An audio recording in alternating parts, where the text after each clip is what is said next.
Addictions ਬਾਰੇ I think generally ਲੋਕੀ ਜਿਹੜੇ ਆਮ ਤੌਰ ਤੇ ਡਰੱਗਸ ਯੂਜ਼ ਹੁੰਦੇ ਉਹਦੇ ਬਾਰੇ ਜ਼ਿਆਦਾ ਜਾਣਦੇ ਹੈ।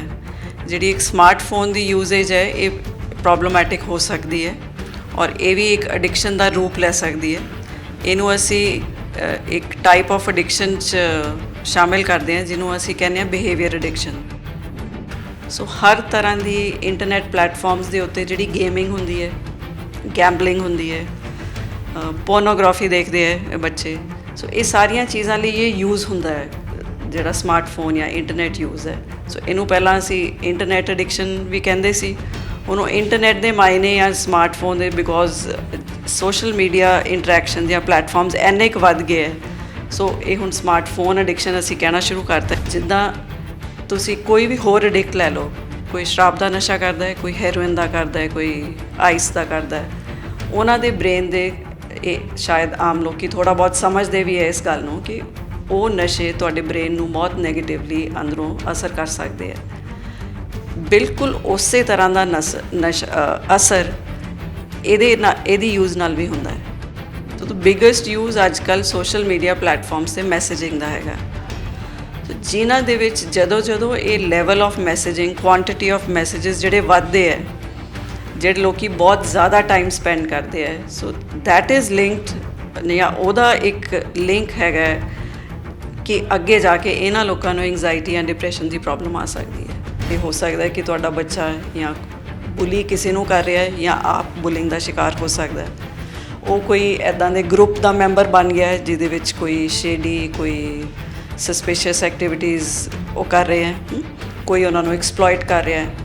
Online sex is a very big problem, ਕੋਈ ਉਹਨਾਂ ਨੂੰ ਬਲੈਕਮੇਲ ਕਰਨ ਲੱਗ ਗਿਆ। ਸੋ ਰਿਐਲਿਟੀ ਕਈ ਵਾਰੀ ਸਾਨੂੰ ਬਹੁਤ ਕੇਸਿਸ ਦੇ ਵਿੱਚ ਪਤਾ ਨਹੀਂ ਲੱਗਦੀ, ਬਟ ਡੈਫੀਨੇਟਲੀ ਜਿਹੜੀ ਇੱਕ ਐਂਗਜ਼ਾਇਟੀ ਹੈ, ਡਿਪਰੈਸ਼ਨ ਹੈ, ਇਹ ਰਿਸਕ ਸੁਸਾਈਡ ਦਾ ਜਾਂ ਅੱਗੇ ਜਾ ਕੇ ਕੋਈ ਹੋਰ ਬਿਮਾਰੀ ਹੋਣ ਦਾ ਇਹ ਰਿਸਕ ਵੱਧ ਜਾਂਦਾ ਹੈ।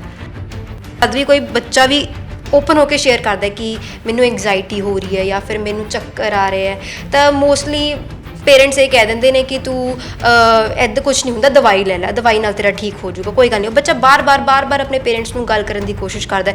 ਪੇਰੈਂਟਸ ਕਹਿੰਦੇ ਨੇ ਸਵੇਰੇ ਛੇਤੀ ਉੱਠਿਆ ਕਰੋ, ਹੈ ਨਾ, ਐਕਸਰਸਾਈਜ਼ ਕਰਿਆ ਕਰੋ, ਕੁਝ ਨਹੀਂ ਹੁੰਦੀਆਂ ਗੱਲਾਂ, ਫੋਕਸ ਕਰੋ, ਮਤਲਬ ਕਾਫੀ ਇਗਨੋਰ ਕਰ ਦਿੰਦੇ ਨੇ ਕਿ ਕਿਵੇਂ ਕੋਈ ਇਸ਼ੂ ਹੀ ਨਹੀਂ ਹੈਗਾ। ਪਰ ਜਦ ਬੱਚਾ ਡਿਪਰੈਸ਼ਨ 'ਚ ਆ ਜਾਂਦਾ ਹੈ, ਸੁਸਾਈਡ ਕਰ ਲੈਂਦਾ ਹੈ, ਉਸ ਤੋਂ ਬਾਅਦ ਪੇਰੈਂਟਸ ਇਨਵੋਲਵ ਹੁੰਦੇ ਨੇ, ਕਾਫੀ ਲੇਟ ਹੋ ਜਾਂਦੇ ਨੇ।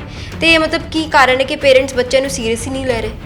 ਅਨਫੋਰਚੂਨੇਟਲੀ ਸਾਡੀ ਸੁਸਾਇਟੀ ਦੇ ਵਿੱਚ ਇੱਕ ਬਹੁਤ ਵੱਡਾ ਸਟਿਗਮਾ ਹੈ ਕਿ ਜੇ ਸਾਡੇ ਦਿਮਾਗ 'ਚ ਜੇ ਸ਼ੱਕ ਵੀ ਆ ਜਾਏ ਵੀ ਹਾਂ ਇਹ ਇੱਕ ਦਿਮਾਗੀ ਪ੍ਰੋਬਲਮ ਹੋ ਸਕਦੀ ਹੈ, ਇੱਕ ਮੈਂਟਲ ਹੈਲਥ ਪ੍ਰੋਬਲਮ ਹੋ ਸਕਦੀ ਹੈ, ਸੋ ਅਨਫੋਰਚੂਨੇਟਲੀ ਅਸੀਂ ਇਸ ਸਟਿਗਮਾ ਦਾ ਸ਼ਿਕਾਰ ਹੋ ਜਾਂਦੇ ਹਾਂ ਕਿ ਹੁਣ ਅਸੀਂ ਦਵਾਈ ਨਹੀਂ ਲੈਣੀ ਜਾਂ ਇੱਕ ਸਾਈਕੈਟਰਿਸਟ ਦੇ ਕੋਲ ਨਹੀਂ ਲੈ ਕੇ ਜਾਣਾ ਆਪਣੇ ਬੱਚੇ ਨੂੰ ਜਾਂ ਆਪਣੇ ਫੈਮਿਲੀ ਮੈਂਬਰ ਨੂੰ। So that is a negative. So ਜਿੱਦਾਂ ਮੈਂ ਪਹਿਲਾਂ ਵੀ ਤੁਹਾਨੂੰ ਦੱਸਿਆ ਵੀ ਇਹ ਇੱਕ ਬਿਮਾਰੀ ਹੈ, ਜਿਵੇਂ ਕਿ ਬਾਕੀ ਕਈ ਬਿਮਾਰੀਆਂ ਹੈ ਉਹਨਾਂ ਦੇ ਵਰਗੀ ਬਿਮਾਰੀ ਹੈ। ਸੁਸਾਈਡ ਕਈ ਕਾਰਨਾਂ ਕਰਕੇ ਹੁੰਦਾ ਹੈ। ਸੋ ਉਹਦੇ ਵਿੱਚ ਜਿਹੜੀ ਸਮਾਰਟਫੋਨ ਐਡਿਕਸ਼ਨ ਹੈ ਉਹ ਇੱਕ ਸੈਪਰੇਟ ਕੈਟੇਗਰੀ ਹੈ।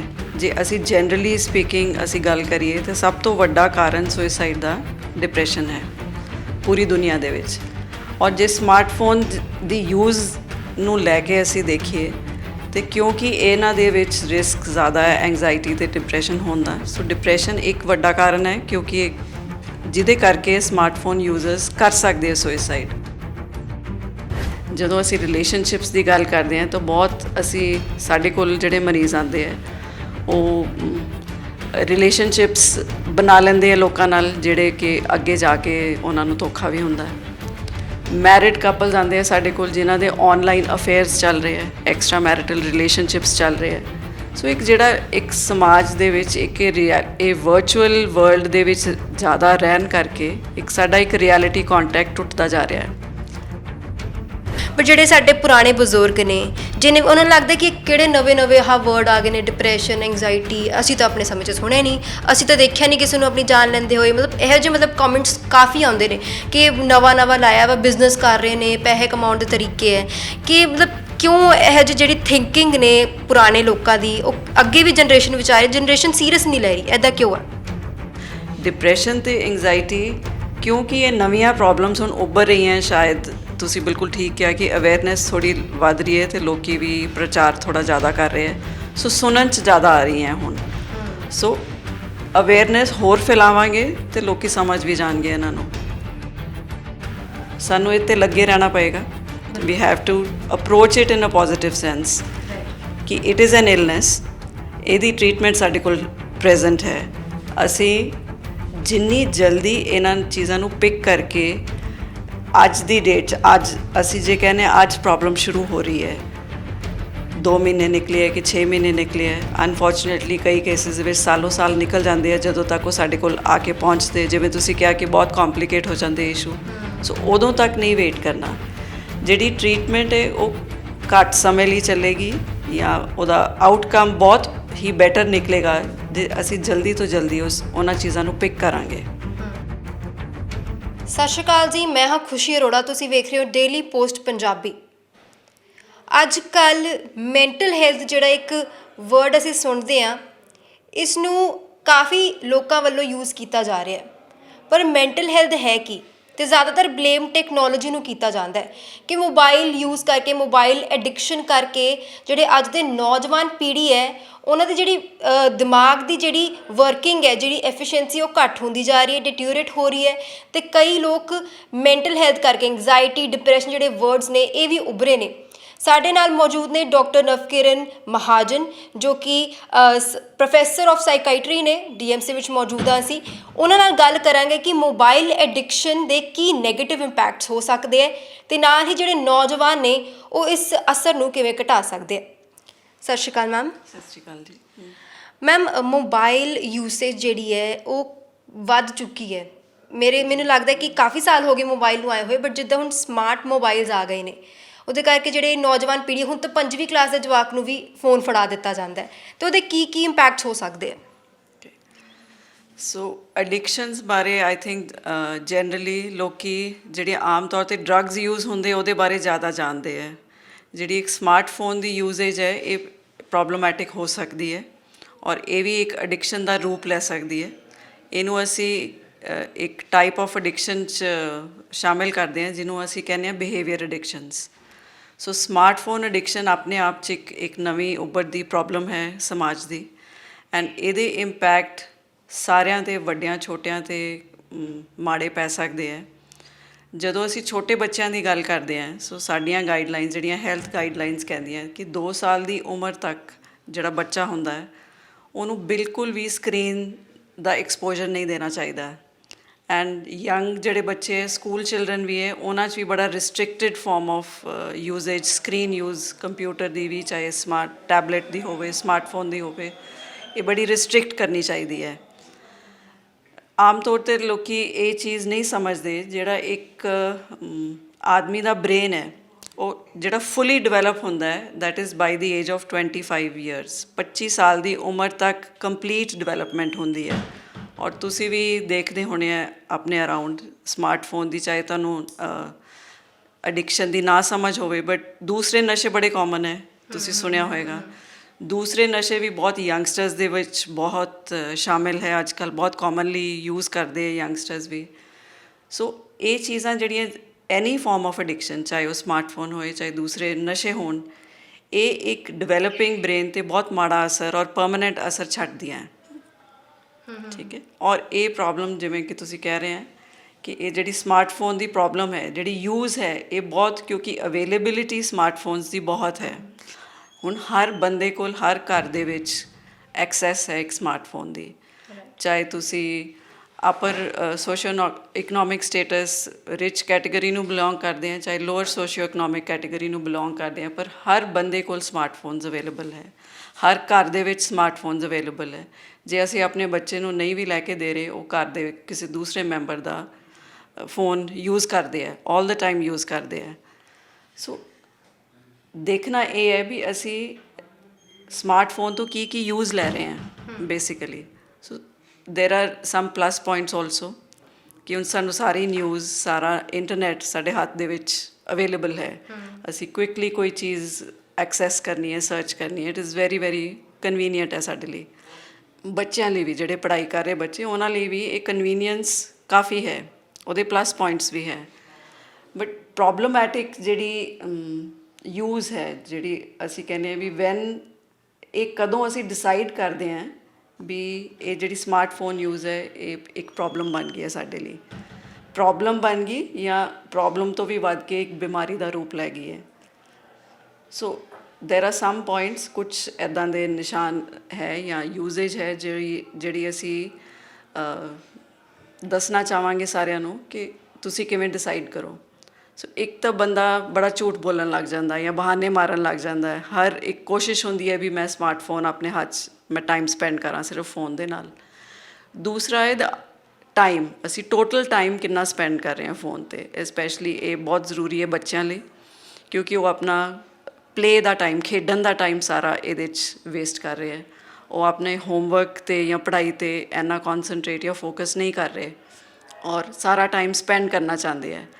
ਉਹ ਚੀਜ਼ਾਂ ਜਿਹੜੀਆਂ ਵੀ ਆਪਣੀਆਂ ਰੂਟੀਨ ਦੀਆਂ, ਡੇਲੀ ਰੂਟੀਨ ਦੀਆਂ ਚੀਜ਼ਾਂ, ਉਹ ਟਾਈਮ 'ਤੇ ਨਹੀਂ ਕਰ ਰਹੇ, ਸੌ ਨਹੀਂ ਰਹੇ ਟਾਈਮ 'ਤੇ। ਔਰ ਇੱਕ ਬੜਾ ਵੱਡਾ ਜਿਹੜਾ ਇੱਕ ਅੱਜ ਕੱਲ੍ਹ ਐਪੀਡੈਮਿਕ, ਇੱਕ ਨਵਾਂ ਐਪੀਡੈਮਿਕ ਉੱਭਰ ਕੇ ਆ ਗਿਆ ਹੈ ਸਮਾਜ ਦੇ ਵਿੱਚ ਕਿ ਬੱਚਿਆਂ ਦੀ ਨੀਂਦ ਨਹੀਂ ਪੂਰੀ ਹੁੰਦੀ।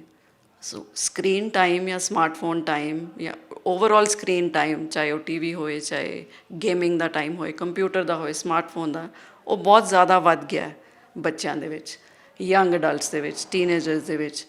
ਸੋ ਇਹ ਇੱਕ ਨਵੀਂ ਪ੍ਰੋਬਲਮ ਹੈ। ਸੋ ਜਦੋਂ ਬੱਚੇ ਆਪਣੀ ਰੂਟੀਨ ਪ੍ਰੋਪਰਲੀ ਫੋਲੋ ਨਹੀਂ ਕਰ ਸਕਦੇ, ਆਪਣਾ ਗਿਵਨ ਟਾਈਮ ਜਿਹੜੇ ਉਹਨਾਂ ਦਾ ਸਕੂਲ ਦਾ ਵਰਕ ਹੈ, ਹੋਮਵਰਕ ਹੈ, ਉਹਨਾਂ ਚੀਜ਼ਾਂ ਨੂੰ ਇਗਨੋਰ ਕਰਦੇ ਹੈ ਔਰ ਇਹ ਸਾਰਾ ਟਾਈਮ ਗੇਮਸ ਦੇ ਵਿੱਚ ਧਿਆਨ ਹੀ ਨਹੀਂ ਹੈਗਾ, ਫਿਜ਼ੀਕਲ ਐਕਟੀਵਿਟੀ ਵੱਲ ਉਹ ਬਿਲਕੁਲ ਧਿਆਨ ਨਹੀਂ ਕਰਦੇ। ਸੋ ਜਦੋਂ ਇਹ ਚੀਜ਼ਾਂ ਸਾਨੂੰ ਨੋਟ ਕਰਨਾ ਪਏਗਾ, ਇਹ ਸਾਨੂੰ ਕੈਲਕੂਲੇਟ ਕਰਨਾ ਪਏਗਾ ਕਿ ਇਹ ਹੁਣ ਪ੍ਰੋਬਲਮ ਬਣ ਗਈ ਹੈ ਜਦੋਂ ਇਹ ਵੱਧ ਜਾਂਦਾ ਹੈ। ਜਦੋਂ ਅਸੀਂ ਥੋੜ੍ਹੇ ਵੱਡੇ ਬੰਦਿਆਂ ਦੀ ਗੱਲ ਕਰੀਏ, ਜਿਹੜੇ ਯੰਗਸਟਰਸ ਹੈਗੇ, ਅਡਲਟਸ ਹੈਗੇ ਹੈ, ਜਦੋਂ ਉਹ ਕੰਮ ਕਰਨਾ ਸ਼ੁਰੂ ਕਰਦੇ ਹੈ, ਸੋ ਇਹ ਚੀਜ਼ਾਂ ਉਹਨਾਂ ਦੀ ਕੁਆਲਿਟੀ ਆਫ ਵਰਕ 'ਤੇ ਇੰਪੈਕਟ ਕਰਨਗੀਆਂ। ਹੁਣ ਜੇ ਤੁਸੀਂ ਆਫਿਸ ਬੈਠੇ ਆਪਣੀ ਮੈਸੇਜਿੰਗ 'ਤੇ ਲੱਗੇ ਹੋਏ ਆ, ਆਪਣੇ ਫੋਨ 'ਤੇ ਲੱਗੇ ਹੋਏ ਆ, ਜਿਹੜੀ ਤੁਹਾਡੀ ਕੁਆਲਿਟੀ ਆਫ ਵਰਕ ਹੈ ਉਹ ਡੈਫੀਨੇਟਲੀ ਸਫਰ ਹੋਏਗੀ। ਬਾਕੀ ਚੀਜ਼ਾਂ ਜੋ ਆਪਾਂ ਮੈਂਸ਼ਨ ਕੀਤੀਆਂ ਉਹ ਤਾਂ ਹੋਣਗੀਆਂ ਹੀ ਹੋਣਗੀਆਂ, ਤੁਹਾਡਾ ਕੁਆਲਿਟੀ ਆਫ ਵਰਕ ਡੈਫੀਨੇਟਲੀ ਸਫਰ ਕਰੇਗਾ। ਠੀਕ ਹੈ। ਸੋ ਬਾਕੀ ਇਹਨਾਂ ਦੇ ਨੈਗੇਟਿਵ ਹੈਲਥ ਇੰਪੈਕਟਸ ਬਹੁਤ ਹੈ। ਮੈਂ ਇੱਕ ਗੱਲ ਕੀਤੀ ਵੀ ਪਲੱਸ ਪੁਆਇੰਟਸ ਹੈ ਇਸ ਟੈਕਨੋਲੋਜੀ ਦੇ। ਹੁਣ ਨੈਗੇਟਿਵ ਪੁਆਇੰਟਸ ਕੀ ਹੈ, ਲੋਕੀ ਕਿਉਂ ਇੰਨਾ ਜ਼ਿਆਦਾ ਫੋਨ ਕਿਉਂ ਯੂਜ਼ ਕਰ ਰਹੇ ਹੈ। ਸੋ ਦ ਬਿਗੇਸਟ ਯੂਜ਼ ਅੱਜ ਕੱਲ੍ਹ ਸੋਸ਼ਲ ਮੀਡੀਆ ਪਲੈਟਫਾਰਮਸ 'ਤੇ ਮੈਸੇਜਿੰਗ ਦਾ ਹੈਗਾ। ਸੋ ਜਿਨ੍ਹਾਂ ਦੇ ਵਿੱਚ ਜਦੋਂ ਇਹ level of messaging, quantity of messages ਜਿਹੜੇ ਵੱਧਦੇ ਹੈ, ਜਿਹੜੇ ਲੋਕੀ ਬਹੁਤ ਜ਼ਿਆਦਾ ਟਾਈਮ ਸਪੈਂਡ ਕਰਦੇ ਹੈ, ਸੋ ਦੈਟ ਇਜ਼ ਲਿੰਕਡ, ਜਾਂ ਉਹਦਾ ਇੱਕ ਲਿੰਕ ਹੈਗਾ ਕਿ ਅੱਗੇ ਜਾ ਕੇ ਇਹਨਾਂ ਲੋਕਾਂ ਨੂੰ ਐਂਗਜ਼ਾਇਟੀ ਜਾਂ ਡਿਪਰੈਸ਼ਨ ਦੀ ਪ੍ਰੋਬਲਮ ਆ ਸਕਦੀ ਹੈ। ਸੋ ਇਹਨਾਂ ਲੋਕਾਂ 'ਚ ਦੇਰ ਇਜ਼ ਅ ਪੈਟਰਨ, ਜਿਹੜੇ ਘੱਟ ਯੂਜ਼ ਕਰਦੇ ਹੈ ਉਹਨਾਂ 'ਚ ਰਿਸਕ ਐਂਗਜ਼ਾਇਟੀ ਡਿਪਰੈਸ਼ਨ ਦੀ ਨਹੀਂ ਹੁੰਦੀ। ਪਰ ਜਿੱਦਾਂ ਤੁਸੀਂ ਮੈਸੇਜਿੰਗ ਦਾ ਜਿਹੜਾ ਲੋਡ ਹੈ ਉਹ ਵੱਧਦਾ ਹੈ, ਅਤੇ ਰਿਸਕ ਜਿਹੜਾ ਹੈਗਾ ਵੀ ਇਸ ਬੰਦੇ ਨੂੰ ਅੱਗੇ ਜਾ ਕੇ ਬਾਕੀ ਨਸ਼ਿਆਂ ਦੀ ਪ੍ਰੋਬਲਮ ਹੋ ਸਕਦੀ ਹੈ, ਇਹਨੂੰ ਐਂਗਜ਼ਾਇਟੀ ਦੀ, ਨੀਂਦ ਦੀ, ਡਿਪਰੈਸ਼ਨ ਦੀ ਪ੍ਰੋਬਲਮਸ ਜ਼ਿਆਦਾ ਲਾਈਕਲੀ ਹੈ। ਐਂਡ ਜਿਹੜੇ ਯੰਗਰ ਜਨਰੇਸ਼ਨ ਹੈ, ਜਿਹੜੀ ਟੀਨੇਜਰਸ ਹੈ ਜਾਂ ਯੰਗ ਅਡਲਟਸ ਹੈ, ਜਿਹੜੇ 25-30 ਸਾਲ ਦੀ ਉਮਰ ਤੱਕ ਜਿਹੜੇ ਅਸੀਂ ਮੰਨ ਕੇ ਚੱਲਦੇ ਹਾਂ, ਉਹਨਾਂ ਦੇ ਵਿੱਚ ਅਸੀਂ ਦੇਖਿਆ ਹੈ ਕਿ ਓਵਰ ਦਾ ਪਾਸਟ ਤੁਸੀਂ ਕਹਿ ਲਓ ਵੀ 10-15 ਸਾਲ ਦੇ ਵਿੱਚ ਉਹਨਾਂ ਦੇ ਵਿੱਚ ਸੁਇਸਾਈਡ ਦੇ ਰੇਟਸ ਵੀ ਵਧੇ ਹੈ। ਸੋ ਇਹ ਲੋਕੀ ਇੱਕ ਤਾਂ ਮੈਸੇਜਿੰਗ ਲਈ ਯੂਜ਼ ਕਰ ਰਹੇ ਹੈ ਇਹ ਸਮਾਰਟਫੋਨਸ ਨੂੰ। ਦੂਸਰਾ ਕੰਮ ਹੈ ਕਿ ਇਹ ਜਿਹੜਾ ਇੰਟਰਨੈਟ ਕਿਉਂਕਿ ਅਵੇਲੇਬਲ ਹੈ ਤੁਹਾਡੇ ਸਮਾਰਟਫੋਨ 'ਤੇ, ਸੋ ਹਰ ਤਰ੍ਹਾਂ ਦੀ ਇੰਟਰਨੈਟ ਪਲੈਟਫਾਰਮਸ ਦੇ ਉੱਤੇ ਜਿਹੜੀ ਗੇਮਿੰਗ ਹੁੰਦੀ ਹੈ, ਗੈਂਬਲਿੰਗ ਹੁੰਦੀ ਹੈ, ਪੋਰਨੋਗ੍ਰਾਫੀ ਦੇਖਦੇ ਹੈ ਬੱਚੇ, ਸੋ ਇਹ ਸਾਰੀਆਂ ਚੀਜ਼ਾਂ ਲਈ ਇਹ ਯੂਜ਼ ਹੁੰਦਾ ਹੈ ਜਿਹੜਾ ਸਮਾਰਟਫੋਨ ਜਾਂ ਇੰਟਰਨੈਟ ਯੂਜ਼ ਹੈ। ਸੋ ਇਹਨੂੰ ਪਹਿਲਾਂ ਅਸੀਂ ਇੰਟਰਨੈਟ ਐਡਿਕਸ਼ਨ ਵੀ ਕਹਿੰਦੇ ਸੀ, ਉਹਨੂੰ ਇੰਟਰਨੈਟ ਦੇ ਮਾਇਨੇ ਜਾਂ ਸਮਾਰਟਫੋਨ ਦੇ, ਬਿਕੋਜ਼ ਸੋਸ਼ਲ ਮੀਡੀਆ ਇੰਟਰੈਕਸ਼ਨ ਜਾਂ ਪਲੈਟਫਾਰਮਸ ਇੰਨੇ ਕੁ ਵੱਧ ਗਏ ਹੈ, ਸੋ ਇਹ ਹੁਣ ਸਮਾਰਟਫੋਨ ਐਡਿਕਸ਼ਨ ਅਸੀਂ ਕਹਿਣਾ ਸ਼ੁਰੂ ਕਰਤਾ ਹੈ ਕਿਉਂਕਿ ਇਹਦੇ ਵਿੱਚ ਬਹੁਤ ਚੀਜ਼ਾਂ ਸ਼ਾਮਿਲ ਹੋ ਜਾਂਦੀਆਂ। ਸੋ ਇਹ ਜਿਹੜੇ ਲੋਕੀ ਹੈ, ਇੱਕ ਤਾਂ ਜੇ ਤੁਸੀਂ ਇਹਦੀ ਯੂਜ਼ ਯੰਗ ਏਜ ਵਿੱਚ ਸਟਾਰਟ ਕਰਦੇ ਹੈ, ਅਤੇ ਇੱਕ ਤਾਂ ਤੁਹਾਡੀ ਬ੍ਰੇਨ ਦੀ ਡਿਵੈਲਪਮੈਂਟ 'ਤੇ ਉਹਦਾ ਅਸਰ ਨੈਗੇਟਿਵ ਪਏਗਾ ਹੀ ਪਏਗਾ। ਜਿੱਦਾਂ ਤੁਸੀਂ ਕੋਈ ਵੀ ਹੋਰ ਐਡਿਕਟ ਲੈ ਲਓ, ਕੋਈ ਸ਼ਰਾਬ ਦਾ ਨਸ਼ਾ ਕਰਦਾ ਹੈ, ਕੋਈ ਹੈਰੋਇਨ ਦਾ ਕਰਦਾ ਹੈ, ਕੋਈ ਆਈਸ ਦਾ ਕਰਦਾ ਹੈ, ਉਹਨਾਂ ਦੇ ਬ੍ਰੇਨ ਦੇ, ਇਹ ਸ਼ਾਇਦ ਆਮ ਲੋਕੀ ਥੋੜ੍ਹਾ ਬਹੁਤ ਸਮਝਦੇ ਵੀ ਹੈ ਇਸ ਗੱਲ ਨੂੰ ਕਿ ਉਹ ਨਸ਼ੇ ਤੁਹਾਡੇ ਬ੍ਰੇਨ ਨੂੰ ਬਹੁਤ ਨੈਗੇਟਿਵਲੀ ਅੰਦਰੋਂ ਅਸਰ ਕਰ ਸਕਦੇ ਹੈ।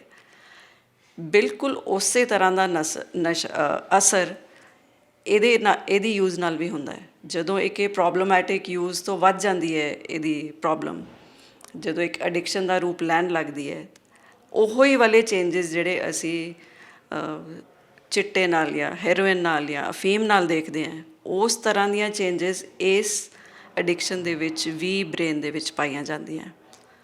ਸੋਸ਼ਲੀ ਸਪੀਕਿੰਗ ਜੇ ਅਸੀਂ ਦੇਖਾਂਗੇ, ਸੋ ਜਿਹੜੇ ਯੰਗਸਟਰਸ ਜਾਂ ਜਿਹੜੇ ਲੋਕੀ ਈਵਨ ਘਰ ਬੈਠੇ for that matter house wives ਹੈ, ਲੋਕੀ ਕੋਈ ਹੋਰ ਜੌਬਸ ਕਰ ਰਹੇ ਹੈ, ਡੈਸਕ ਜੌਬ ਹੈ, ਤੁਸੀਂ ਸਾਰਾ ਦਿਨ ਆਪਣੇ ਫੋਨ 'ਤੇ ਜ਼ਿਆਦਾ ਟਾਈਮ ਸਪੈਂਡ ਕਰ ਰਹੇ ਹੈ, ਸੋ ਉਹ ਲੋਕੀ ਥੋੜ੍ਹੇ ਲੋਨਲੀਨੈਸ ਦੇ ਸ਼ਿਕਾਰ ਜ਼ਿਆਦਾ ਹੁੰਦੇ ਹੈ। ਉਹਨਾਂ ਦੇ ਸੋਸ਼ਲ ਰਿਲੇਸ਼ਨਸ ਜਿਹੜੇ ਐਕਚੁਅਲ ਫਿਜ਼ੀਕਲ ਬਾਹਰ ਲੋਕਾਂ ਨੂੰ ਮਿਲਣ ਦੇ ਰਿਲੇਸ਼ਨਸ ਹੁੰਦੇ, ਉਹ ਨਹੀਂ ਜ਼ਿਆਦਾ ਹੁੰਦੇ, ਉਹ ਘਟਦੇ ਜਾਂਦੇ ਹੈ। ਅਤੇ ਜਿਹੜੇ ਰਿਲੇਸ਼ਨਸ ਹੁੰਦੇ ਵੀ ਹੈ, ਉਹਨਾਂ ਦੇ ਵਿੱਚ ਵੀ ਪ੍ਰੋਬਲਮ ਆਉਣੀਆਂ ਸ਼ੁਰੂ ਹੋ ਜਾਂਦੀਆਂ। ਇਹ ਲੋਨਲੀ ਹੋ ਜਾਂਦੇ ਹੈ, ਇਹ ਹੌਲੀ ਹੌਲੀ ਸੋਸ਼ਲੀ ਆਪਣੇ ਆਪ ਨੂੰ ਆਈਸੋਲੇਟਿਡ ਫਿਰ ਮਹਿਸੂਸ ਕਰਦੇ ਹੈ। ਸੋ ਉਹ ਸਾਰੀ ਉਹਨਾਂ ਨੂੰ ਜਿਹੜੀ ਇੱਕ ਗ੍ਰੈਟੀਫਿਕੇਸ਼ਨ ਹੁੰਦੀ ਹੈ ਜਾਂ ਉਹ ਪੂਰਾ ਕਰਦੇ ਆ ਆਪਣਾ ਫਰੋਮ ਦ ਫੋਨ, ਉਹ ਕਿਉਂਕਿ ਉਹ ਰੀਅਲ ਵਰਲਡ ਨਹੀਂ ਹੈ ਜੋ ਇੱਕ ਸੋਸ਼ਲ ਮੀਡੀਆ ਦੇ ਵਿੱਚ ਹੈ। ਲੋਕੀ ਖਾਸ ਕਰਕੇ ਯੰਗਸਟਰਸ ਬੜੀਆਂ ਇੱਕ ਔਨਲਾਈਨ ਫਰੈਂਡਸ਼ਿਪਸ ਕਰ ਲੈਂਦੇ ਹੈ, ਰਿਲੇਸ਼ਨਸ਼ਿਪਸ ਹੋ ਜਾਂਦੀਆਂ, ਠੀਕ ਹੈ, ਉਹ ਰੀਅਲ ਨਹੀਂ ਹੈਗੀਆਂ। ਬੜੀ ਵਾਰੀ ਇੱਕ ਅਸੀਂ ਵਰਡ ਯੂਜ਼ ਕਰਦੇ ਵੀ ਅਨੋਨਿਮਸ, ਵੀ ਤੁਹਾਡਾ ਪਤਾ ਹੀ ਨਹੀਂ ਹੈ, ਤੁਹਾਡੀ ਆਈਡੈਂਟੀਟੀ ਦਾ ਇੰਟਰਨੈਟ 'ਤੇ ਜਾਂ ਸੋਸ਼ਲ ਮੀਡੀਆ ਪਲੈਟਫਾਰਮ 'ਤੇ ਪਤਾ ਲੱਗਦਾ ਹੀ ਨਹੀਂ ਹੈ। ਸੋ ਤੁਸੀਂ ਕੋਈ ਵੀ ਰੂਪ ਲੈ ਕੇ ਆਪਣੀ ਕੋਈ ਵੀ ਆਈਡੈਂਟੀਟੀ ਅਜ਼ਿਊਮ ਕਰਕੇ, ਸੋ ਬਹੁਤ ਜ਼ਿਆਦਾ ਬੁਲਿੰਗ ਦੇ ਕੇਸਿਸ ਸਾਡੇ ਸਾਹਮਣੇ ਆਉਂਦੇ ਆ। ਜਦੋਂ ਅਸੀਂ ਰਿਲੇਸ਼ਨਸ਼ਿਪਸ ਦੀ ਗੱਲ ਕਰਦੇ ਹਾਂ ਤਾਂ ਬਹੁਤ ਸਾਡੇ ਕੋਲ ਜਿਹੜੇ ਮਰੀਜ਼ ਆਉਂਦੇ ਆ, ਉਹ ਰਿਲੇਸ਼ਨਸ਼ਿਪਸ ਬਣਾ ਲੈਂਦੇ ਆ ਲੋਕਾਂ ਨਾਲ, ਜਿਹੜੇ ਕਿ ਅੱਗੇ ਜਾ ਕੇ ਉਹਨਾਂ ਨੂੰ ਧੋਖਾ ਵੀ ਹੁੰਦਾ ਹੈ। ਮੈਰਿਡ ਕਪਲਸ ਆਉਂਦੇ ਆ ਸਾਡੇ ਕੋਲ ਜਿਨ੍ਹਾਂ ਦੇ ਔਨਲਾਈਨ ਅਫੇਅਰਸ ਚੱਲ ਰਹੇ ਹੈ, ਐਕਸਟਰਾ ਮੈਰਿਟਲ ਰਿਲੇਸ਼ਨਸ਼ਿਪਸ ਚੱਲ ਰਹੇ ਹੈ। ਸੋ ਇੱਕ ਜਿਹੜਾ ਇੱਕ ਸਮਾਜ ਦੇ ਵਿੱਚ ਇਹ ਵਰਚੁਅਲ ਵਰਲਡ ਦੇ ਵਿੱਚ ਜ਼ਿਆਦਾ ਰਹਿਣ ਕਰਕੇ ਇੱਕ ਸਾਡਾ ਇੱਕ ਰਿਐਲਿਟੀ ਕੰਟੈਕਟ ਟੁੱਟਦਾ ਜਾ ਰਿਹਾ ਹੈ, ਜਾਂ ਅਸੀਂ ਆਪਣੀ ਵੈਲਿਊਜ਼ ਤੋਂ ਜਿਹੜੇ ਆਲੇ ਦੁਆਲੇ ਸਾਡੇ ਬੰਦੇ ਆ, ਅਸੀਂ ਉਹਨਾਂ ਤੋਂ ਟੁੱਟਦੇ ਜਾ ਰਹੇ ਹਾਂ। ਸੋ ਇਸ ਇਰੋਜਨ ਦਾ ਇਹ ਅਸਰ ਸਾਨੂੰ ਨਜ਼ਰ ਆ ਰਿਹਾ ਹੈ। ਸੋ ਬਹੁਤ ਸਾਰੇ ਨੈਗੇਟਿਵ ਇੰਪੈਕਟਸ ਹੈ। ਸਾਨੂੰ ਇਹ ਚੀਜ਼ਾਂ ਨੂੰ ਰੈਕਗਨਾਈਜ਼ ਕਰਨਾ ਚਾਹੀਦਾ ਹੈ ਆਪਣੀ ਪੂਰੀ ਫੈਮਿਲੀ ਦੇ ਵਿੱਚ, ਬੱਚਿਆਂ ਦੇ ਵਿੱਚ, ਆਪਣੀ ਸਮਾਜ ਦੇ ਵਿੱਚ, ਆਲੇ ਦੁਆਲੇ ਜਿਹੜੀਆਂ ਬੇਸਿਕ ਗਾਈਡਲਾਈਨਸ ਹੈ ਐਟਲੀਸਟ ਉਹ ਫੋਲੋ ਕਰਨੀਆਂ ਚਾਹੀਦੀਆਂ ਆਪਣੇ ਬੱਚਿਆਂ ਲਈ। ਐਂਡ ਜੇ ਸਾਨੂੰ ਲੱਗਦਾ ਕਿ ਸਾਡੇ ਆਲੇ ਦੁਆਲੇ ਕੋਈ ਇੱਦਾਂ ਦੇ ਲੋਕ ਹੈ ਜਿਨ੍ਹਾਂ ਨੂੰ ਵਾਕਈ ਇੱਕ ਪ੍ਰੋਬਲਮੈਟਿਕ ਯੂਜ਼ ਹੈ ਜਾਂ ਐਡਿਕਸ਼ਨ ਹੋ ਗਈ ਹੈ, ਸੋ ਉਹਨਾਂ ਨੂੰ ਡੈਫੀਨੇਟਲੀ ਇੱਕ ਹੈਲਪ ਦੀ ਲੋੜ ਹੈ, ਔਰ ਇਹਨਾਂ ਦੀ ਹੈਲਪ ਕੀਤੀ ਜਾ ਸਕਦੀ ਹੈ। ਜਿੱਦਾਂ ਬਾਕੀ ਨਸ਼ੇ ਵਾਲਿਆਂ ਲਈ ਅਸੀਂ ਟਰੀਟਮੈਂਟ ਕਰਦੇ ਹਾਂ ਜਾਂ ਹੈਲਪ ਕਰਦੇ ਹਾਂ, ਇਹਨਾਂ ਲੋਕਾਂ ਦੀ ਵੀ ਟਰੀਟਮੈਂਟ ਪੋਸੀਬਲ ਹੈ।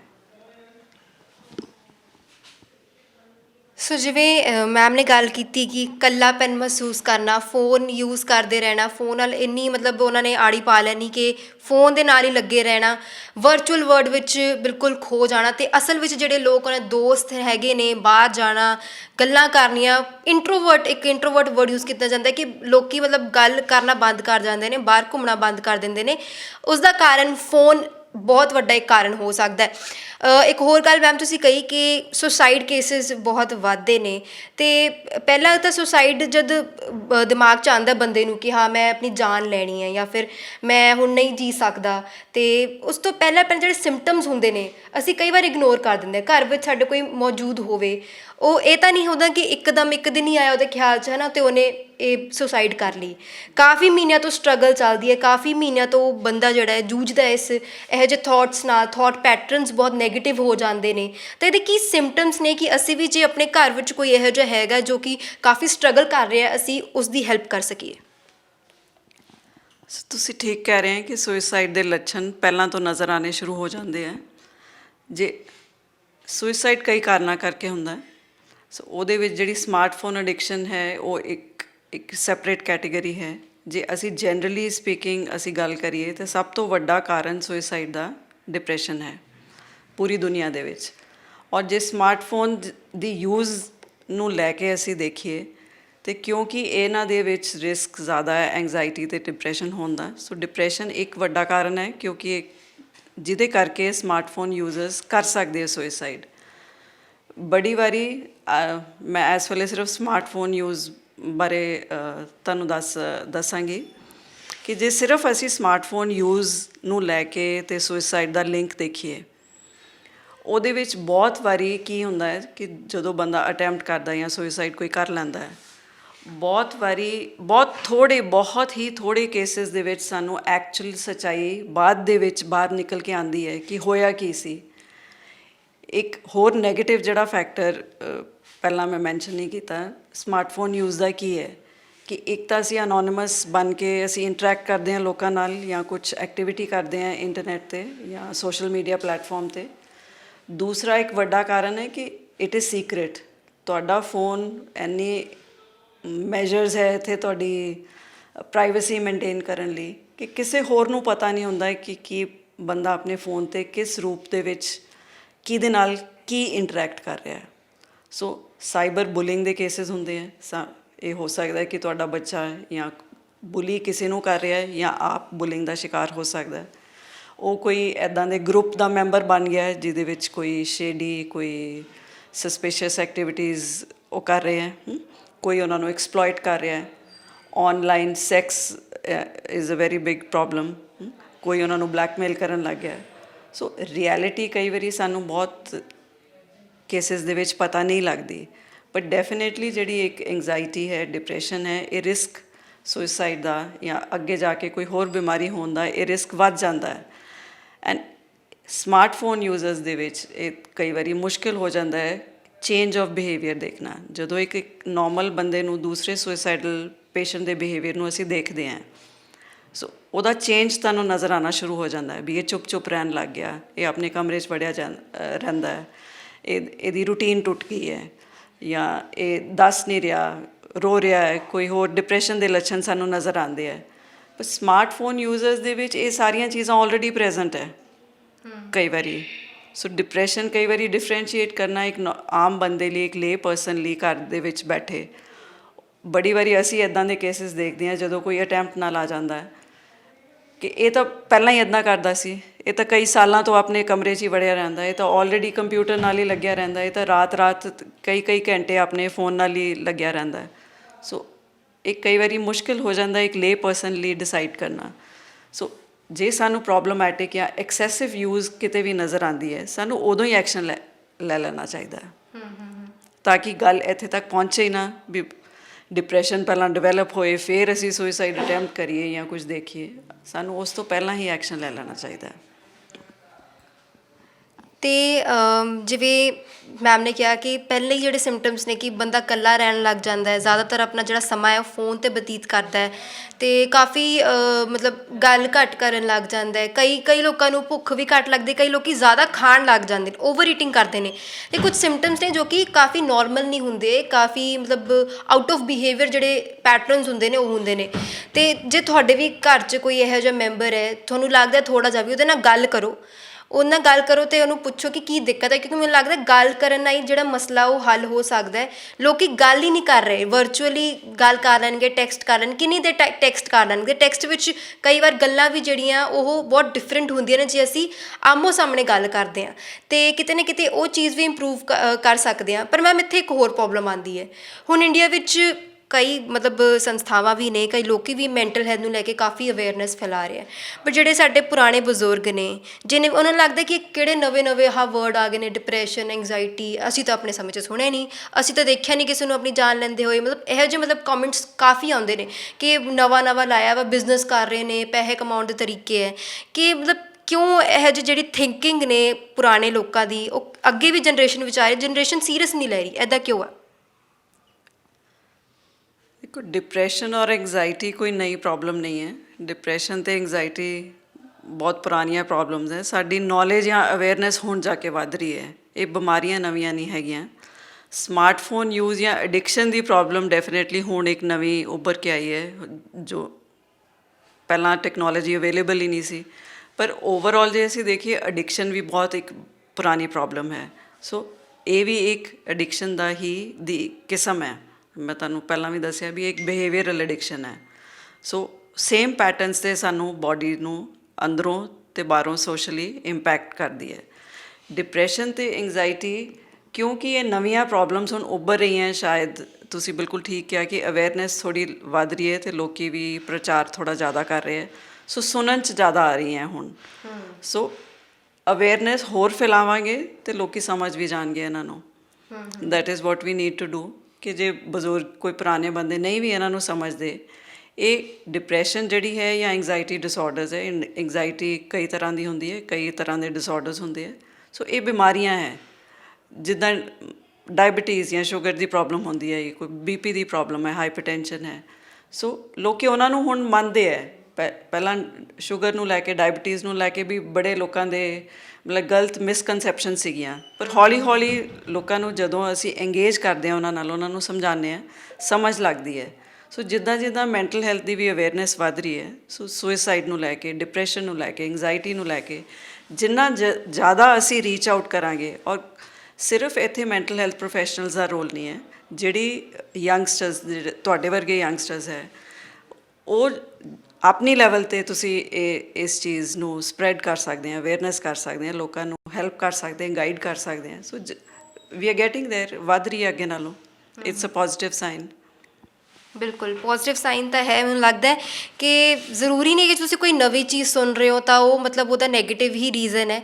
ਹਮੇਸ਼ਾ ਸੋਸ਼ਲ ਮੀਡੀਆ ਇੱਕ ਤੁਸੀਂ ਕਿਹਾ ਪੋਜ਼ਿਟਿਵ ਚੇਂਜ ਵੀ ਹੈ। ਸੋਸ਼ਲ ਮੀਡੀਆ ਕਰਕੇ ਇਹ ਜ਼ਰੂਰ ਹੋਇਆ ਕਿ ਇਸ ਮੁੱਦੇ ਬਾਰੇ ਹੋਰ ਲੋਕੀ ਗੱਲ ਕਰ ਰਹੇ ਨੇ। ਜਿਹੜੇ ਮਾਂ-ਬਾਪ ਅਤੇ ਇੱਕ ਬੱਚੇ ਦਾ ਰਿਲੇਸ਼ਨਸ਼ਿਪ ਹੁੰਦਾ ਉਹ ਗੂੜਾ ਹੋ ਰਿਹਾ, ਕਿਉਂਕਿ ਮਾਂ-ਬਾਪ ਨੂੰ ਟੈਨਸ਼ਨ ਹੁੰਦੀ ਹੈ ਕਿ ਸਾਡਾ ਬੱਚਾ, ਅੱਜ ਦੀ ਜਿਹੜੀ ਪੀੜ੍ਹੀ ਆਉਂਦੀ ਪਈ ਹੈ ਟੈਕਨੋਲੋਜੀ ਕਰਕੇ, ਕਿਤੇ ਉਸਨੂੰ ਇਹੋ ਜਿਹੀ ਮੈਂਟਲ ਬਿਮਾਰੀ ਜਿਹੜੀ ਹੈ, ਜਿਸ ਨੂੰ ਆਪਾਂ ਬਿਮਾਰੀ ਕਹਾਂਗੇ, ਕੋਈ ਇਹ ਨੋਰਮਲ ਕੋਈ ਪੁਰਾਣੀ, ਜਿਵੇਂ ਮੈਮ ਨੇ ਕਿਹਾ ਪੁਰਾਣੀ ਚੱਲਦੀ ਆ ਰਹੀ ਹੈ। ਅਵੇਅਰਨੈਸ ਹੁਣ ਵਧੀ ਹੈ ਅਤੇ ਇਸ ਬਿਮਾਰੀ ਤੋਂ ਬਚਣ ਲਈ ਜਿਹੜੇ ਮੈਮ ਨੇ ਤਰੀਕੇ ਦੱਸੇ ਕਿ ਗੱਲ ਕਰੋ, ਵੱਧ ਤੋਂ ਵੱਧ ਗੱਲ ਕਰੋ ਆਪਣੇ ਬੱਚਿਆਂ ਨਾਲ। ਜੋ ਤੁਹਾਨੂੰ ਸਿੰਪਟਮਸ ਦਿਸਦੇ ਨੇ ਉਹ ਵੀ ਕਰੋ, ਅਤੇ ਨਾਲ ਇਹਦਾ ਡਾਇਗਨੋਸਿਸ ਵੀ ਹੈ। ਇਹਦੀ ਜਿਹੜੀ ਬਿਮਾਰੀ ਹੈ, ਬਿਮਾਰੀ ਦੇ ਜਿਹੜੇ ਇਲਾਜ ਹੁੰਦੇ ਨੇ, ਇਸ ਬਿਮਾਰੀ ਦਾ ਇਲਾਜ ਵੀ ਹੈ ਜੋ ਤੁਹਾਨੂੰ ਇੱਕ ਸਾਈਕਾਈਟਰਿਸਟ ਜਿਹੜਾ ਪ੍ਰੋਫੈਸ਼ਨਲ ਹੈ ਉਹਦੇ ਨਾਲ ਜਾ ਕੇ ਤੁਸੀਂ ਕੰਸਲਟ ਕਰੋ, ਆਪਣੀ ਗੱਲਾਂ ਸ਼ੇਅਰ ਕਰੋ। ਤੁਹਾਨੂੰ ਜੋ ਵੀ ਪ੍ਰੋਬਲਮ ਹੈ, ਭਾਵੇਂ ਐਂਗਜ਼ਾਇਟੀ ਹੁੰਦੀ ਹੈ, ਐਂਗਜ਼ਾਇਟੀ ਕਹਿੰਦੇ ਨੇ ਕਿ ਨਰਵਸਨੈਸ ਜਿਹੜੀ ਜ਼ਿਆਦਾਤਰ ਹੋਣ ਲੱਗ ਜੇ, ਜਿਹੜੀ ਨਰਵਸਨੈਸ ਆਪ ਕਹਿੰਦੇ ਆਪਾਂ ਸਟੇਜ 'ਤੇ ਜਾਂਦੇ ਹਾਂ, ਫਿਰ ਆਪਾਂ ਗੱਲ ਕਰਦੇ ਹਾਂ, ਜੇ ਆਪਾਂ ਨਹੀਂ ਕੈਮਰਾ ਫਰੈਂਡਲੀ ਹੈਗੇ, ਸਾਡੇ ਹੱਥ ਕੰਬਦੇ ਆ, ਸਾਨੂੰ ਪਸੀਨਾ ਆਉਣ ਲੱਗ ਜਾਂਦਾ ਹੈ, ਹੱਥ 'ਤੇ ਪਸੀਨਾ ਆਉਣ ਲੱਗ ਜਾਂਦਾ ਹੈ,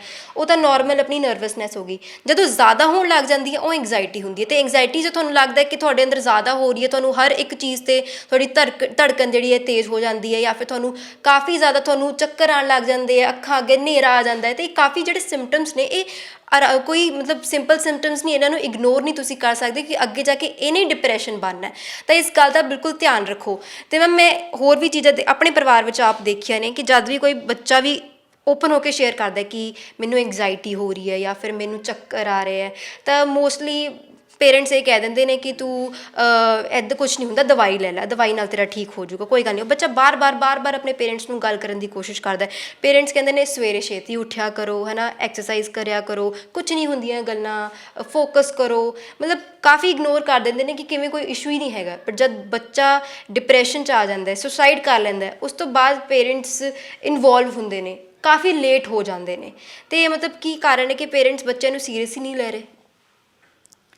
ਤੁਸੀਂ ਪਹਿਲਾਂ ਵੀ ਇਹ ਗੱਲ ਮੈਂਸ਼ਨ ਕੀਤੀ ਹੈ। ਅਨਫੋਰਚੂਨੇਟਲੀ ਸਾਡੀ ਸੁਸਾਇਟੀ ਦੇ ਵਿੱਚ ਇੱਕ ਬਹੁਤ ਬੜਾ ਸਟਿਗਮਾ ਹੈ ਕਿ ਜੇ ਸਾਡੇ ਦਿਮਾਗ 'ਚ ਜੇ ਸ਼ੱਕ ਵੀ ਆ ਜਾਏ ਵੀ ਹਾਂ ਇਹ ਇੱਕ ਦਿਮਾਗੀ ਪ੍ਰੋਬਲਮ ਹੋ ਸਕਦੀ ਹੈ, ਇੱਕ ਮੈਂਟਲ ਹੈਲਥ ਪ੍ਰੋਬਲਮ ਹੋ ਸਕਦੀ ਹੈ, ਸੋ ਅਨਫੋਰਚੂਨੇਟਲੀ ਅਸੀਂ ਇਸ ਸਟਿਗਮਾ ਦਾ ਸ਼ਿਕਾਰ ਹੋ ਜਾਂਦੇ ਹਾਂ ਕਿ ਹੁਣ ਅਸੀਂ ਦਵਾਈ ਨਹੀਂ ਲੈਣੀ ਜਾਂ ਇੱਕ ਸਾਈਕੈਟਰਿਸਟ ਦੇ ਕੋਲ ਨਹੀਂ ਲੈ ਕੇ ਜਾਣਾ ਆਪਣੇ ਬੱਚੇ ਨੂੰ ਜਾਂ ਆਪਣੇ ਫੈਮਿਲੀ ਮੈਂਬਰ ਨੂੰ।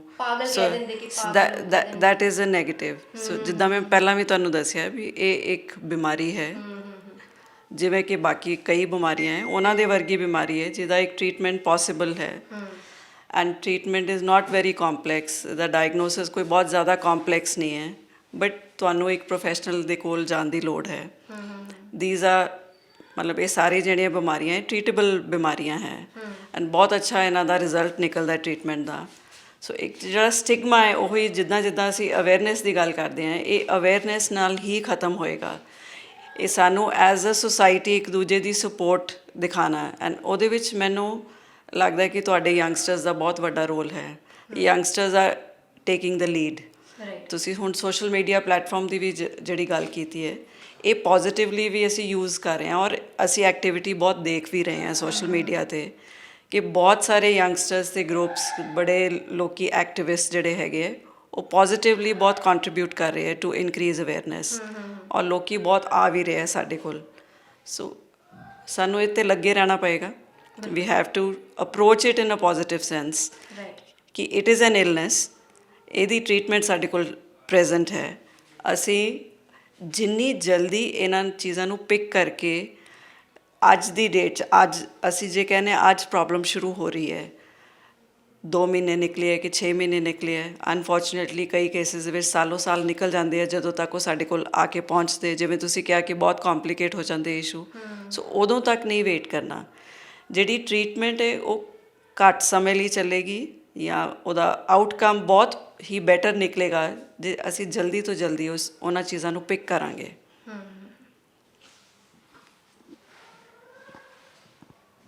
ਸੋ ਇੱਥੇ ਹੀ ਅਸੀਂ ਇਸ ਕਨਵਰਸੇਸ਼ਨ ਨੂੰ ਸਮਾਪਤ ਕਰਦੇ ਹਾਂ, ਬਟ ਉਸ ਤੋਂ ਪਹਿਲਾਂ ਮੈਂ ਤੁਹਾਨੂੰ ਇੱਕ ਗੱਲ ਕਹਿਣਾ ਚਾਹੂੰਗੀ ਕਿ ਮੈਂਟਲ ਹੈਲਥ ਦਾ ਟੌਪਿਕ ਕਈ ਵਾਰ ਤੁਸੀਂ ਹੁਣ ਸੁਣ ਹੀ ਲਿਆ ਵਾ, ਇਹ ਕੋਈ ਇੰਨਾ ਹੁਣ ਨਵਾਂ ਵਰਡ ਤਾਂ ਨਹੀਂ ਤੁਹਾਡੇ ਲਈ ਹੋਊਗਾ, ਪਰ ਇਸ ਨੂੰ ਸੀਰੀਅਸ ਲੈਣਾ ਬਹੁਤ ਜ਼ਰੂਰੀ ਹੈ ਕਿਉਂਕਿ ਸੁਸਾਈਡ ਦੇ ਕੇਸਿਸ 50% ਤੋਂ ਵੱਧ ਜਿਹੜੇ ਉਹ ਵੱਧਦੇ ਜਾ ਰਹੇ ਹੈ। ਅਤੇ ਸਭ ਤੋਂ ਇਹਦਾ ਬੇਸਿਕ ਰੀਜ਼ਨ ਹੈ ਜਿਹੜਾ ਐਂਗਜ਼ਾਇਟੀ ਅਤੇ ਡਿਪਰੈਸ਼ਨ ਹੈ। ਅਤੇ ਮੈਨੂੰ ਲੱਗਦਾ ਕਿ ਹੁਣ ਸਾਨੂੰ ਇੱਕ ਹਿਊਮੈਨਿਟੀ ਜਿਹੜੀ ਹੈ ਉਸ ਨੂੰ ਦਿਖਾਉਣਾ ਪਊਗਾ। ਆਸੇ ਪਾਸੇ ਤੁਸੀਂ ਨਜ਼ਰ ਰੱਖੋ, ਜੇ ਤੁਹਾਨੂੰ ਲੱਗਦਾ ਹੈ ਕਿ ਤੁਹਾਡੇ ਕੋਈ ਕੋਲੀਗ ਹੈ ਜਾਂ ਫਿਰ ਤੁਹਾਡਾ ਆਪਣਾ ਬੱਚਾ ਹੈ ਜਾਂ ਫਿਰ ਤੁਹਾਡੀ ਆਪਣੀ ਕੋਈ ਫਰੈਂਡ ਹੈ ਉਹ ਸਟਰਗਲ ਕਰ ਰਿਹਾ ਵਾ, ਤਾਂ ਪਲੀਜ਼ ਉਹਦੇ ਨਾਲ ਗੱਲ ਕਰੋ, ਉਸਨੂੰ ਇੱਕ ਪ੍ਰੋਫੈਸ਼ਨਲ ਕੋਲ ਲੈ ਕੇ ਜਾਓ। ਅਤੇ ਜਿਹੜੀ ਫੋਨ ਐਡਿਕਸ਼ਨ ਹੈ, ਫੋਨ ਐਡਿਕਸ਼ਨ ਨਾਲ ਜਿਹੜੀ ਚੀਜ਼ਾਂ ਹੁੰਦੀਆਂ ਨੇ, ਤੁਸੀਂ ਆਪ ਵੀ ਸੋਸ਼ਲ ਮੀਡੀਆ ਯੂਜ਼ ਕਰ ਰਹੇ ਹੋ, ਪਲੀਜ਼ ਉਹਨੂੰ ਧਿਆਨ ਨਾਲ ਯੂਜ਼ ਕਰੋ। ਇਹ ਤੁਹਾਡੀ ਵੀ ਆਪਣੀ ਜ਼ਿੰਮੇਵਾਰੀ ਹੈ ਕਿ ਤੁਸੀਂ ਸੋਸ਼ਲ ਮੀਡੀਆ ਯੂਜ਼ ਕਰ ਰਹੇ ਹੋ, ਉਸਨੂੰ ਕੁਝ ਸਮੇਂ ਲਈ ਯੂਜ਼ ਕਰੋ। ਇਹ ਨਹੀਂ ਪੂਰਾ ਦਿਨ ਸੋਸ਼ਲ ਮੀਡੀਆ 'ਤੇ ਲੱਗੇ ਰਹੋ। ਤੁਹਾਡੀ ਹੈਲਥ ਵੀ ਜਿਹੜੀ ਹੈ, ਫਿਜ਼ੀਕਲ ਹੈਲਥ ਵੀ ਡਿਟੀਰੀਓਰੇਟ ਹੁੰਦੀ ਹੈ, ਤੁਹਾਡੀ ਬ੍ਰੇਨ ਐਕਟੀਵਿਟੀ ਡਿਟੀਰੀਓਰੇਟ ਹੁੰਦੀ ਹੈ, ਤੁਹਾਡਾ ਫੋਕਸ ਜਿਹੜਾ ਤੁਸੀਂ ਦੇਖਿਆ ਹੋਏਗਾ। ਆਪਣੇ ਆਪ ਨੂੰ ਇੱਕ ਵਾਰ ਗੱਲ ਕਰਿਓ, ਆਪਣੇ ਆਪ ਨੂੰ ਸਵਾਲ ਪੁੱਛਿਓ ਕਿ ਮੈਂ ਛੋਟੇ ਹੁੰਦਾ ਕਿਹੋ ਜਿਹੀ ਹੁੰਦੀ ਸੀ ਜਾਂ ਕਿਹੋ ਜਿਹਾ ਹੁੰਦਾ ਸੀ, ਅਤੇ ਹੁਣ ਜਿਹੜਾ ਮੇਰੇ ਕੰਮ ਵਿੱਚ ਕਿਵੇਂ ਜਿਹੜੀ ਹੈ ਡਿਟੀਰੀਓਰੇਸ਼ਨ ਆਈ ਹੈ, ਕਿਵੇਂ ਮੈਂ ਹੁਣ ਫੋਕਸ ਨਹੀਂ ਕਰ ਪਾ ਰਿਹਾ, ਕਿਵੇਂ ਹੁਣ ਮੈਨੂੰ ਬਹੁਤ ਜਲਦੀ ਐਂਗਜ਼ਾਇਟੀ ਜਾਂ ਫਿਰ ਡਰ ਲੱਗਣ ਲੱਗ ਜਾਂਦਾ ਕਿਸੇ ਚੀਜ਼ ਨੂੰ ਕਰਨ ਤੋਂ ਪਹਿਲਾਂ, ਕੌਨਫੀਡੈਂਸ ਲੋ ਹੋ ਚੁੱਕਾ ਹੈ, ਮੈਨੂੰ ਗੱਲ ਕਰਨਾ ਨਹੀਂ ਪਸੰਦ ਹੈ। ਇਹ ਛੋਟੇ ਛੋਟੇ ਜਿਹੜੇ ਸਵਾਲ ਤੁਸੀਂ ਆਪਣੇ ਆਪ ਤੋਂ ਕਰੋਗੇ ਤਾਂ ਤੁਹਾਨੂੰ ਪਤਾ ਲੱਗੇਗਾ ਹੋ ਸਕਦਾ ਹੈ ਕਿ ਕੁਝ ਤੁਸੀਂ ਇੱਕ ਬਹੁਤ ਵੱਡੀ ਬਿਮਾਰੀ ਦੇ ਸ਼ਿਕਾਰ ਹੋ ਚੁੱਕੇ ਹੋ। ਤਾਂ ਇਸ ਦੇ ਨਾਲ ਹੀ ਮੈਂ ਤੁਹਾਡੇ ਨਾਲ ਅਲਵਿਦਾ ਲੈਂਦੀ ਹਾਂ, ਪਰ ਇਸ ਮੈਸੇਜ ਨੂੰ ਵੱਧ ਤੋਂ ਵੱਧ ਸਪਰੈਡ ਕਰੋ। ਅਵੇਅਰਨੈਸ ਚੱਲਦੀ ਰਹਿਣੀ ਹੈ, ਬਟ ਬਹੁਤ ਜ਼ਰੂਰੀ ਹੈ ਕਿ ਤੁਸੀਂ ਇਸ ਨੂੰ ਆਪਣੀ ਲਾਈਫ 'ਚ ਇੰਪਲੀਮੈਂਟ ਕਰੋ। ਤੁਸੀਂ ਵੇਖ ਰਹੇ ਹੋ ਡੇਲੀ ਪੋਸਟ ਪੰਜਾਬੀ। ਮੈਂ ਹਾਂ ਖੁਸ਼ੀ ਅਰੋੜਾ, ਕੈਮਰਾਮੈਨ ਅਮਿਤ।